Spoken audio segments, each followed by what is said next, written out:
So today we're going to cover something that will help you guys understand these sword positions a bit more and help you guys with the clock drill. A good way to think about the sword positions is they're essentially just different frames you're moving through on all your techniques, whether you're starting in them, transitioning through them, or ending in them. Whether they're starting as like a guard, or you're moving to it as a parry, or you're ending there as a cut. So this can help you a lot when you guys are struggling on your different cuts and movements by separating them as separate frames. So essentially, it's like if you have a video, the video uses essentially FPS, which is frames per second. So if you have a video and it's 30 FPS, there's essentially 30 images put together within that second that creates that video. So it's like a flip book, right? When you're a kid, you draw the little guy on a page and then he slowly does something different, and when you flip through it, it shows him moving. So this is the same way that we use our sword position system as we think about it as frames, or if you're doing animation as keyframes, like the specific keyframes that you need to transfer through. The reason why this is important is because it can help you save time or know if you're doing a technique wrong or not. If you're not moving through these specific keyframes, then you're probably wasting time. So for example, a cut a lot of people struggle with is throwing this one to here and then he parries, and then moving to this cut to cut the eyes. An easy way to think about it is I start in one back, I move through one up, into one forward, he parries, and I simply turn my hand to one sideways. Me moving to that one sideways, that sword position, gives me my cut.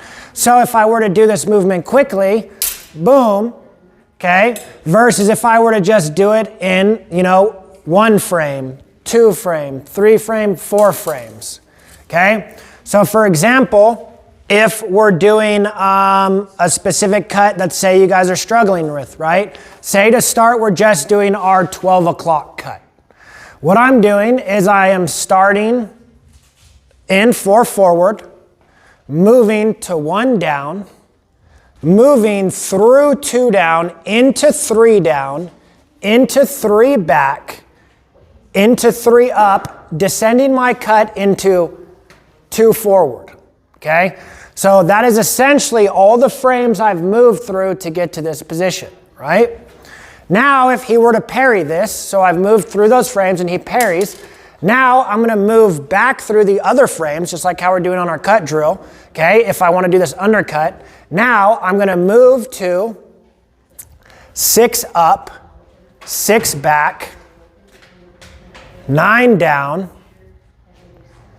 all the way through and up into essentially moving into 2 down. So I'm going to go through 5 and into 2 down to get this cut. Now, if I were to not move through those positions and I do something like this, and then like this, you're not using those frames, so you're wasting time and the movement's not right. That's what gives you these wonky movements. So like a cut that you guys are also struggling with is this one right here. All I'm doing is moving from 4 forward to 4 up, 4 back, and then I'm just going into 7 back, 7 sideways, and 7 up. And it gives you this one. So when you guys are thinking about it, I can't figure out how to do this cut. We have to think about that everything we do builds off the previous classes we did. And before the cuts, what did we go over? Our sword positions. If you don't know the sword positions, everything else you do is going to suck. You're going to struggle with it, right? If you don't know your stance and your weight distribution, then all your sword positions are going to be bad.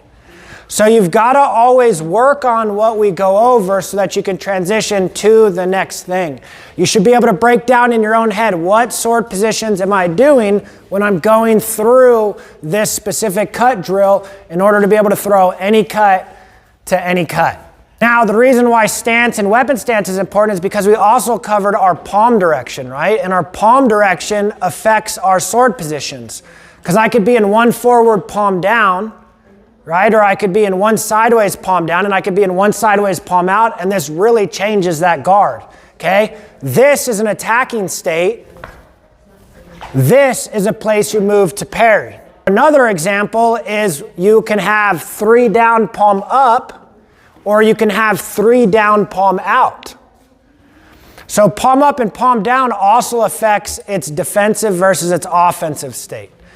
All these sword positions or frames are transitionary states, starting states, and ending states. Most people just always start in the same state. So most people always just start in on guard. But what they don't realize is that they're actually attacking from all different types of sword positions. A lot of them just mentally think they're only attacking from on guard. For example, if I'm here, a lot of them are like, yeah, I attack here, boom. But what they don't realize is if you parry, that is now a starting position for your attack. So if he attacks me and I have steel wall parried, right, into 6 up, now I throw an attack from here, whether it's a thrust or whether it's a beat into a cut.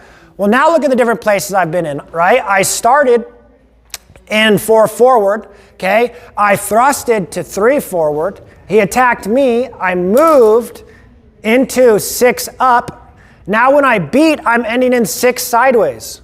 Okay, if I beat this way. Now some people might be like, why would I want to be in this sideways position, right? Well, what this sideways position does, not only does it beat his sword, but he cannot disengage whatsoever around my sword. I've completely shut that off. He has to go backwards. And if he goes backwards, he's going to die because I'm going to have this whole lane shut off. So you end up using more of these positions than you'd think. If he attacks and I parry here and I move into this cut, once again, I'm moving through that sideways position. You have to cut. I have to move through this sideways position to here. So a lot of people think they're not even actually using these sword positions. Just because you start there does not mean that's a position that you should not train. I should be able to start or end in any position. I should be able to start here and fight from here. It shouldn't just be a transitionary state. The reason is when you train all these different frames in your mind, the fight slows down. It's no longer a blurred attack that my opponent throws. I see it frame by frame.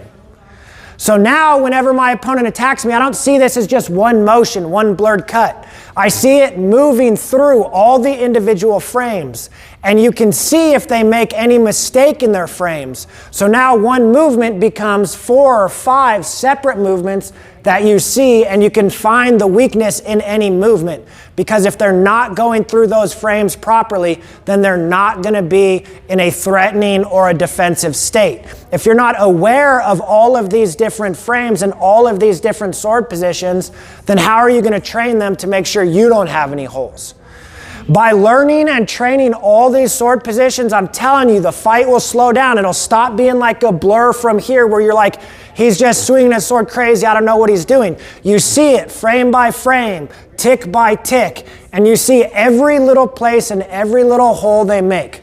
This also helps you when you do a specific technique. So for example, if I'm throwing the English round, okay, and I go here and I'm doing this technique. Well, notice there's times where when you do it wrong, I'm ending up in places that aren't actually sword positions. So when I redo it, I want to think about, am I actually in these sword positions? And look at the difference in speed, okay?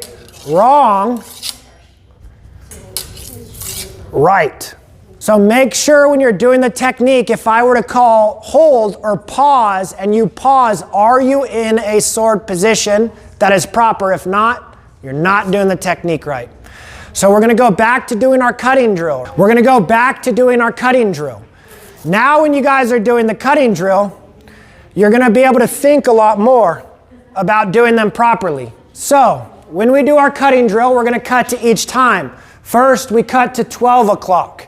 Then we cut to 1 o'clock, 2 o'clock, 3 o'clock, 4 o'clock, 5, 6, 7, 8, 9, 10, 11, and 12, right? When you do these, now you should be able to feel those different positions you're moving through. When you're done with that, we're going to cut from each time to another time.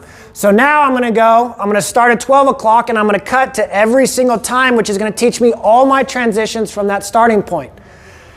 Cut from 12 to 12, then I go 12 to 1, 12 to 2, 12 to 3, 12 to 4, 12 to 5, 12 to 6, 12 to 7, right? I'm gonna go all the way around, then I go to 1. Then I'm gonna go 1 to 12, 1 to 1, 1 to 2. And what this drill is gonna help you do is you're gonna learn how to cut from every cut into every cut. But more importantly, break the frames down. When you're doing these, make sure your frames and your sword positions are correct when you're doing the cuts. Otherwise, you're losing time. It's gonna be really hard on your wrist and you're gonna be ending up doing it wrong. Okay, so we're gonna do this cutting drill. We're not gonna spend the whole class on it like we did last time. Now I just want you guys to be aware of the different frames that you're moving through to create it fluidly. It's just like if you were to make an animation, right? And say you skip a frame in the animation or you make one of them weird, it's gonna make the animation look all weird and not normal and right and terrible, right? When you don't use proper frames in fencing, that's how it looks. It looks terrible. You want it to be nice and smooth, right? You want that nice, smooth FPS, okay? All right, go ahead and get started. I'll make it a little easier for you guys, okay? The way the sword positions work is you have 9 zones. 3 upper zones, 3 middle zones, 3 lower zones. The upper zones are from your solar plex up. The middle zones are from your solar plex to your hip. And the lower zones are from the hip to the legs. Then they are divided vertically. You have your right-sided zones from your right side out, your left-sided zones, your left side out, and then you have the thin strip down the center, which is your center zones. So very easy, I could have an upper right zone, right? I could have upper left zone, lower right, lower left, okay? Makes it very simple like that.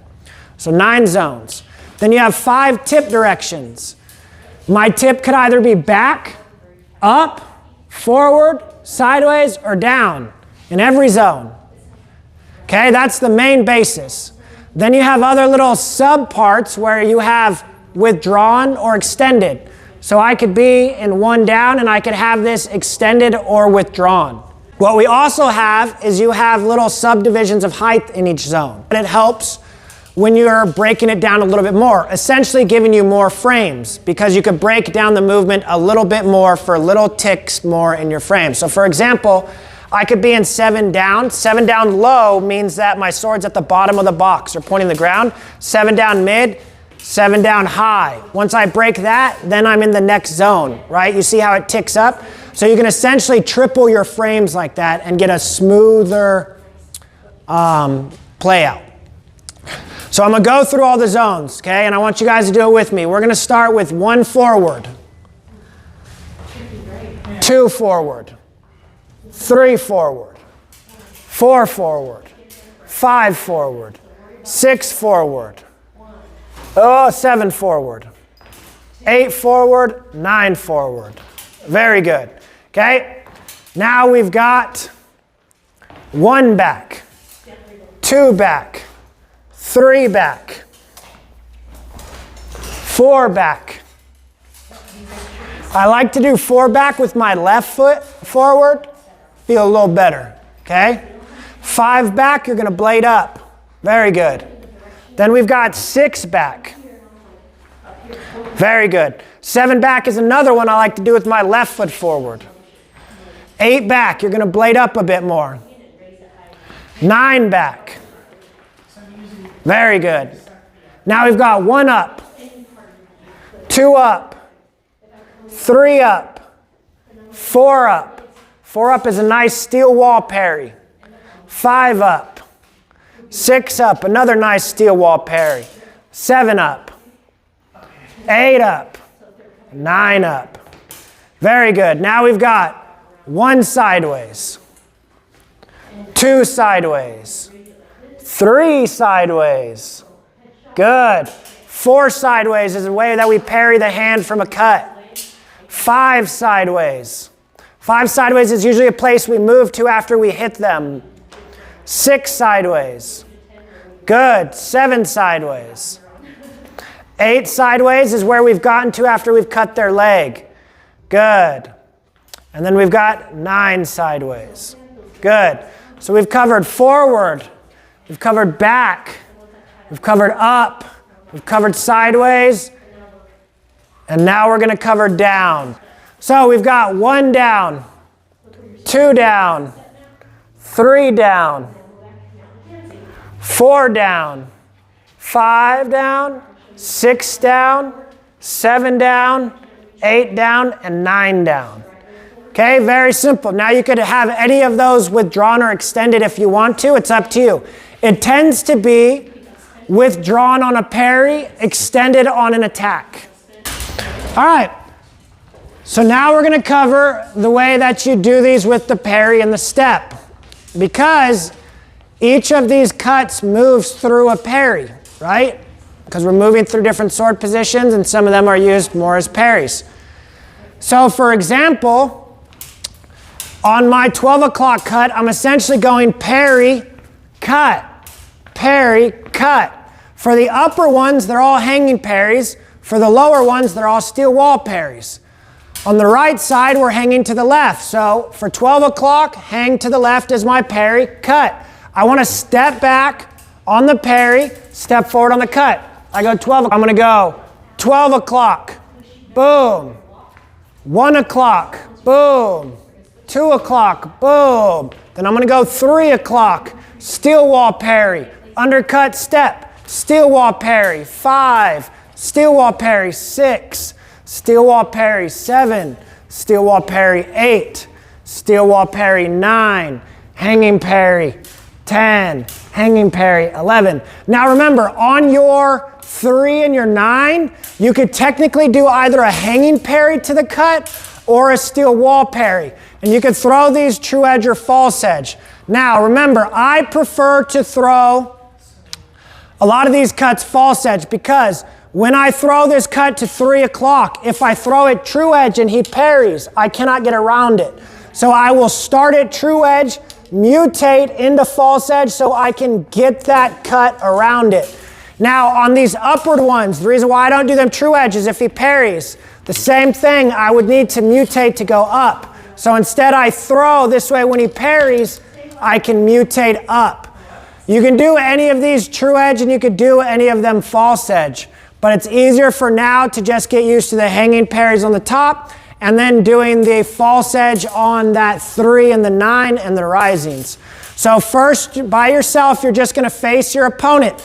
You're not actually going to hit each other. You guys are just going to have some space and you're first going to get used to attack, parry. Attack, parry. You're going to go through each of the numbers. Then you're going to pair up with your opponent and you're going to do them back and forth together. So I'm going to go here and I am going to cut to 12 and he's going to do his hanging parry. Now he's going to cut. Boom, that's that 12 to 12. Now I go to 1. Boom, now he goes to 1. Now I go to 2. Boom, now he goes to 2. I want you to stop at 2 for now. I want you to go 12, 1, and then 2. Okay, go ahead and get started.